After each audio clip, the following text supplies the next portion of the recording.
What's the meaning of commute?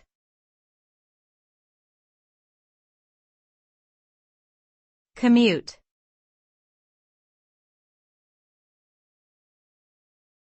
Commute.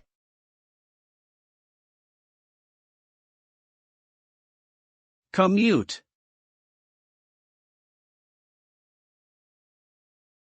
Commute.